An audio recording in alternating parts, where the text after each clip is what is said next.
and welcome to Chapter 5. In Chapter 5, we're going to start delving into functions. So different ways of compartmentalizing and writing your code so that you can reuse it, make it easier to test, and easier to read. Let's get started. The first thing we're going to talk about is what is a function.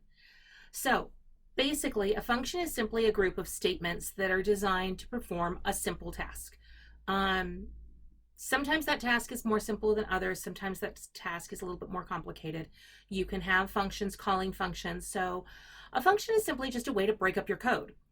When you're writing your code at the beginning, you'll notice that you're writing 2 or 3 sentences or statements, and it's fine. But as you get further and further along in your code, it's going to get more complicated, and you're going to want to break that into functions so that you can test each of those individual functions by themselves, and then when you call them inside of a main function or something like that, you know that those pieces of code work. It is also very useful for code reuse. The more you write code, the more you're going to realize that you're rewriting the same pieces of code over and over and over again. Sometimes it's a print statement, sometimes it's a function to calculate something, but you're going to be writing the same code, and it's much easier to write that code once and then call a function multiple times than it is to rewrite that code multiple times. So we're going to get some code reuse out of it. It's going to make your development faster and better because it's not going to have as many bugs. When we talk about functions, we have 2 different types of functions that we talk about in Python, one of which is a null return value and one is a value returning function. So a void or a value. A void meaning null, meaning that it doesn't return anything. And this return value is optional. By the way, you will hear me refer to functions as functions, modules, methods, procedures, and even sometimes just blocks of code. All of these words can be interchanged depending on what language you're learning. In this case, we're learning Python. They can all be referred to as functions. Some places will call methods things that don't return a value and functions do. It'll change depending on your language. So for the purposes of this course, I'm going to use them all interchangeably. And you'll hear that as I go around. So this method, this module, this procedure. Okay, let's go into the different types of functions. The first function type we're going to talk about are void functions. These are functions that do not return a value. They are sometimes called methods, sometimes called procedures, because they are not returning a value. You are not going to be assigning a value to the return value of this method. This is just a way to separate out pieces of your code that are going to get run because you may want to run them multiple times. If you have a loop, or because we've done our loops and our if statements, sometimes the blocks of code inside of those loops, you might want to pull out into a function just because it'll make it a lot cleaner for your code if you're doing something specific with that code. When you have a function, that is a void function, it doesn't return anything. It has no return value. Every function will have what's called a function header. In the function header, we use the letters DEF for the word definition or define. DEF before our function name, and then we give our function a name. This function name follows the same rules as variable names, so it cannot start with anything other than a letter, but it can be upper or lowercase. Functions can contain numbers, but they must start with a letter. They also can have no spaces, and they can use no keywords. So remember, no spaces inside your function names as well. It has to be completely contained. You can use underscores if you want to define your function name. After the function name, you're going to do for this purposes, an open and close parenthesis. We're going to be putting something inside that parenthesis as we move along, but for a void function that we're first talking about that does not take any arguments, we are going to start with an open and close parenthesis. So definition, DEF, function name, open and close parenthesis, and then our colon. Just like we did with our if statements or our for statements, we're going to add a colon to the end of it. This is our function header, and every function header has to start with these pieces of information that will tell Python that we're making a function. And this is a function we want to be able to call later on. Underneath that, we're going to tab in or indent all of our blocks, all of our statements or commands that are underneath there into a singular block of code.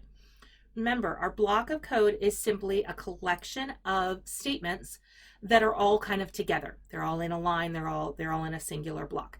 Remember to make sure that those are indented. When you want to call your function, so we can define our function, and now we have a function name, but now we need to call it. So to call your function, you are going to have to use the function name with the open and close parentheses in another piece of code. We're going to talk about it. It's called mainline logic, this object concept of we have a main function, and this main function is going to call our functions from inside of it. So we would say our definition, DEF main, open and close parenthesis, and then inside that we can call our function, function 1, function 2, with open and close parentheses, and it'll call those functions at that point. You're going to see this as you keep moving on, especially if you do the suggested you do it projects. Okay, let's go a little further and talk about how we're really going to design our code. You want to use one of two different ways to design your code.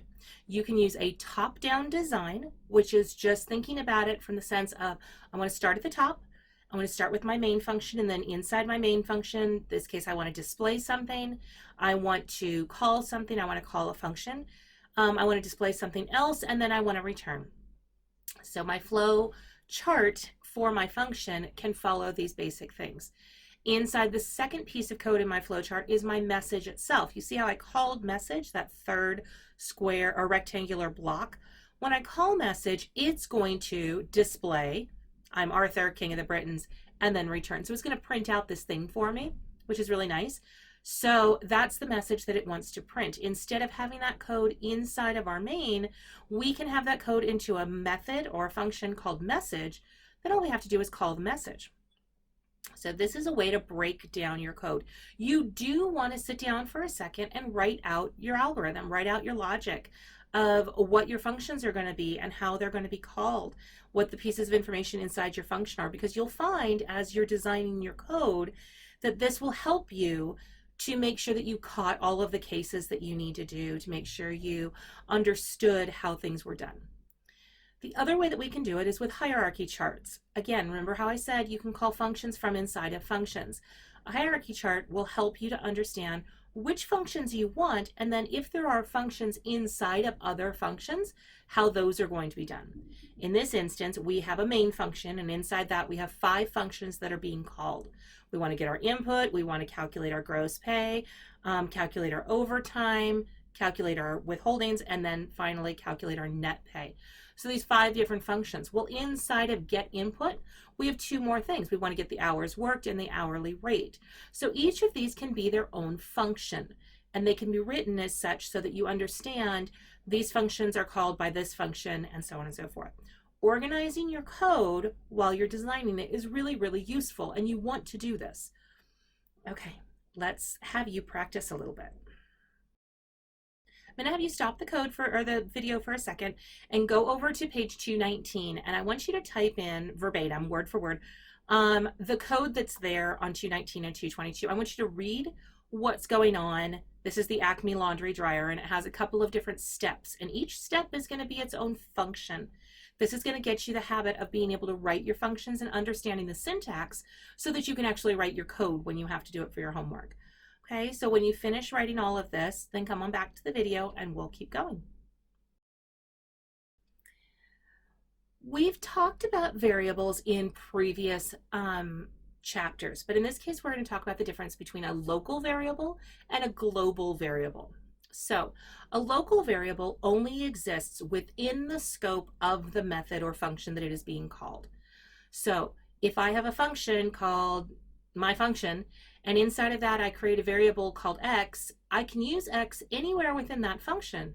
But as soon as that function ends, it doesn't exist anymore. I can't use that x value outside of my function. This is called the scope of the variable. And the variable only exists inside the block of code that it is being called in. If I call or use a variable called x inside of my main, and my main is a completely contained function, it only exists within my main. It doesn't exist within my other functions or outside of my main. It only exists in that piece of code. So these are called local variables, and they only exist within the block of code in which they're defined. You can have 2 local variables in 2 different blocks of code that have the same variable name. So I can have an x in my function 1 and I can have an x inside of my function 2. And that works just fine because both of those x's have their own individual scope inside of their block of code. They don't exist outside, so it's okay to have the same name in two places. As long as you don't have them inside the same block of code, you're okay. The other type of variable we want to talk about is a global variable. So a global variable exists entirely through the entire file. So at the top of the file or somewhere in my file, I may declare a variable that can be a global variable. It can be used within any function inside of that file or inside that block of code because it's a global variable and those are available throughout the file. Obviously, if you have another file, that variable no longer exists. But inside the file that you're working on, you can have a global variable that you use throughout. If you want to make a constant values are things that do not change.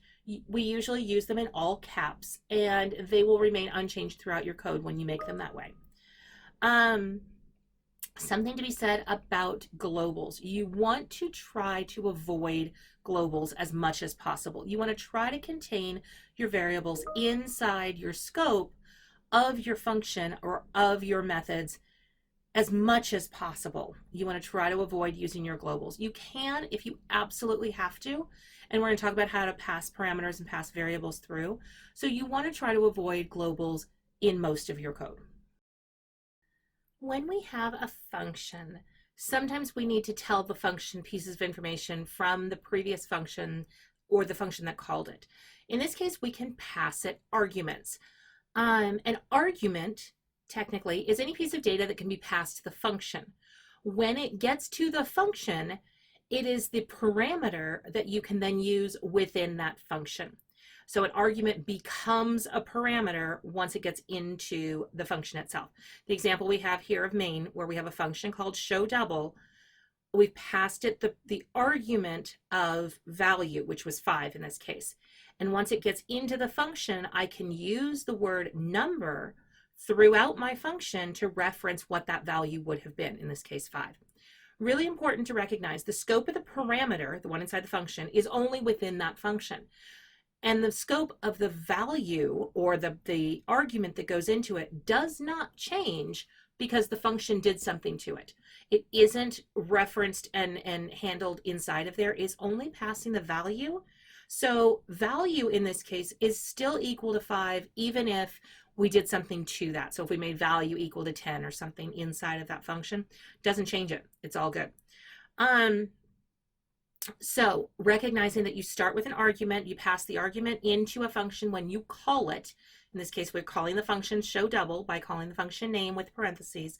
We can pass in a value into that by putting it inside of those parentheses. The value number of parameters has to match the number of parameters that are passed in as they are in the function definition. So in that function definition, I said we had open and closed parentheses. You can add in as many parameters as you would like inside of your function definition. In this case, there's only one, the number parameter that we're passing through. So when I call my function, I need to give it a single value, in this case, my value. If I wanted to, I could pass in 2 or 3 or 5 parameters into my function. I would have to make sure when I did that I also had in my function call 2 or 3 or 5 arguments going into it. Those have to match the number there. But you can add multiple parameters separated by a comma inside of your parentheses. We also have the option of what we call keyword arguments, which is where instead of just making sure our arguments are in order, if I had say 3 arguments, I can actually name them by using the name of the parameter and setting it equal to a specific value. You can see the example here in black is we're calling reverse name and we are setting last equal to last name and first equal to first name. You can see last and first are the names of the parameters in my function definition for this function. So being able to pass those in by using the keyword arguments is another option that we have. Okay, so when you do have a function, you can pass it parameters. You do not have to use global variables throughout. Pass it parameters to handle whatever the calculation is of that value. Okay, let's keep going. All right, so we have talked about Void functions, functions that do not return a value. Now we're going to talk about value returning functions, ones that do return a value. As you can see in the example here, we have a similar thing to our void function in that we have our function definition, we have the word def, we have our function name, we have our parentheses with our parameters, all included in there. Those are all in your function definition. We also have a keyword of return, and that keyword return will return whatever value we have calculated. A lot of times in your functions, you'll do something with your parameters and you will have a return value of some type. So something that is going to return some information. In this case, it's a string. When we do this, you can return numbers, strings, booleans, objects. You can return anything from a function. You have to make sure when you do that you actually have a variable assigning the return value. So you can see down towards the bottom of the example here that I have name, and it is equal to my function. So my function, when I pass it some parameters, is going to return that value. And when it returns the value, it will assign that to the name variable that I have exampled here. You can see it says assigning return value. So we do have that ability, and you can say print name at that point and it'll print your name. We can also do something called chaining our functions, or chaining our values. If you use the value from the return function, so we take our function, we returned a value from it, and we used it inside of another function. The chaining function I've given you the example of is our print statement. So we've done our print statement, and then the parameter we've passed to our print statement is our function itself. That function will return a value, which will then immediately get put into our print statement as its parameters. Okay, so it's the argument for the next method. This is a nice way of being able to print out the value that's the return value from your function nicely, especially if your return value was a string or something that you wanted to print. With functions, you also have the option to return multiple values. These are called tuples. They can be more than one value. And in this case, you can return x comma y, which will return a tuple of xy. From that point of view, I can say x value comma y value is equal to my function. Because my function is returning two values, now x value and y value are both going to be able to have that information. So x value will now be the value of x, y value will now be the value of y. So you can see that I can return multiple values from a single function at the same time. Give you a quick little example of value returning functions and how those work, watching me actually code it. So again, if I want to have a main function, I can do a main function, and then I can call my value returning function and set it equal to a value. So I can have my new value equals get value. Let's do get sum, and we're going to take two parameters, first and second. Let's go ahead and make it 4 and 5. So we're going to make a new function, and then we're going to go ahead and print our new value. So I need to go make a function called get sum. So I have to do a def get sum, and it's going to take two parameters. It's going to take my first and my second number. And then I'm going to return my first plus my second. So I'm just adding together my first and the two numbers that I'm using in my get sum function. And my get sum function is going to turn in my new value, and then I can print out the new value by doing this. In this case, I have created two functions. I've created my main function and I've created my get sum function. Now, one of the mistakes that a lot of students make their first time out is they'll go ahead and try to run this. So I'm going to run my Python file on my terminal, and it's going to come down here to my terminal, and it's going to run, but it didn't print out 9, which it was supposed to. So then I think, well, gosh, did I forget to say, print new value something, and did I, why didn't it print? I'm not sure. Let me go back and let me try it one more time. And still nothing. The reason it's not printing is because I haven't actually called my main. What's occurring at this point is that the code is going to go and make a function called getSum, and it's going to make a function called main, but it isn't going to call main, so it doesn't know that that's what it's supposed to run. So I'm going to come down to my very bottom of my code and I'm going to call main. By calling main at this point, now the code is going to come down, it's going to create this function, it'll create my second function, and then it will call main, which will run the code back up to here. It'll create new value by getting sum, it'll come up to here, and then it will print. Now, when I go to run file, it prints my new value of 9.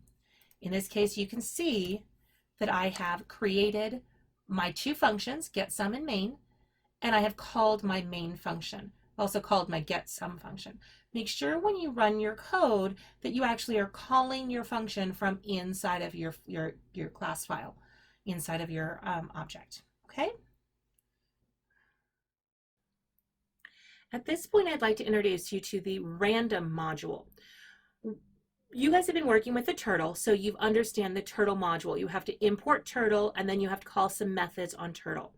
In this case, we have a module called random, and we are going to import our random and then call some methods on random. Random will give us the option of creating a random number, and you're going to find some of your homework assignments are going to require this. When you use random, you are going to begin by importing random the same way you did with turtle. Then you can call those functions anywhere in your code.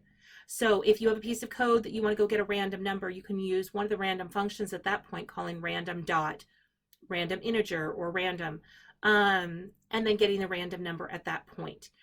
So these are similar to that turtle where you have to call the module name first, dot, and then the method name that you want to use. Some of those are going to be requiring parameters, as I've listed here. We have random integer with a min and a max. We have our random range. Remember our range that we did with our looping?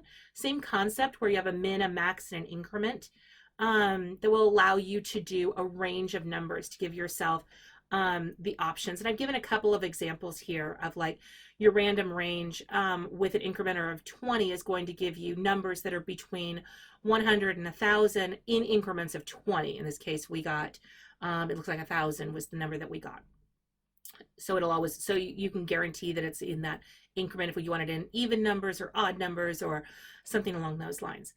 The important thing to recognize with a random number generator is that a random number generator uses what we call a seed value. Seed as in you plant it in the ground, a seed.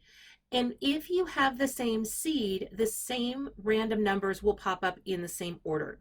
Kind of defeats the purpose of being random if it comes in the same. Normally you don't set the seed so that every time you open it, you get a new seed, and every time you get a new subset of random numbers. That's how random works. But if for some reason you felt it was necessary to get the same random numbers in order, i.e. if I wanted to test something and say I wanted to set my seed to 216 and I wanted to make sure that you had the same random numbers I had because I was testing values, I can set your seed, and that way everything will come out the same way both in my test and in your test. So you can change your seed by using the random.seed method. If you want to. And so in the example that I have up here, I have created a seed with 216 and I have 4 print statements. If you run this with the same seed that I've created, you should get the same 4 numbers that I got. If you change that seed or you did not set the seed, every time you run it, you'll get a new set of 4 numbers. Okay, so it should be random if you don't set the seed. If you do, it should be consistent. Another module that I want you to know about is the math module. There's a lot of math functions that we're going to be using, and there's no reason for you to try to calculate them automatically if there's already a method for you. So in the math module, we've already talked about the basics: addition, subtraction, multiplication, division, modulus. Those are all just basic. These are ones that are a little more complicated. Inside of our math module, we have pi, we have e, we have square root, we have square, we have exponents. We have different sine, cosine, tangent, things like this that are related to your math. You call them the same way that you would call your random or your turtle. So you do math dot pi, math dot log 5, or however you want to do that. So the math module will be really useful when you're doing mathematics or any type of upper division algebra, trigonometry, things like that with code. You can use your math module functions to be able to use those things just the way you would on a calculator. When you're writing your code, you're going to find that you're writing the same pieces of code over and over and over again. And sometimes those are consistent throughout all of your code, like all of your assignments for the rest of the semester, you might have some methods or some functions that you find yourself writing again and again. You can create your own modules. You can create a utility module that has some methods in it to make your life easier. You can create different things for different purposes. These can be calculations, these can be conversions, these can be, printing out objects in a nice, pretty format like a table. You can create functions inside of your own module and then call those functions the same way that you do with the math module or the turtle module, where you would call the module name, you would import the module, and then you would call the module name dot and then the function name. So you can create your own functions inside your own module and then use those for the rest of the course. Just a little thing to add in there. There's some examples in the book on this, on how to do it. If you think this is something you want to do, I recommend it. I think it's great. All right, so in addition to the quiz this week, we do have a couple of programming exercises that I want you to do. For each exercise, you are going to be creating at least a singular function to create the task. If you can create secondary utility functions, please create those, because I'll like that. That'll make me happier to see you creating functions to build something or to calculate something. You will create a main function, as I have an example here. So I'm going to have a main, and then I'm going to have calling exercises 1, 6, 11, 16, 20, and 25.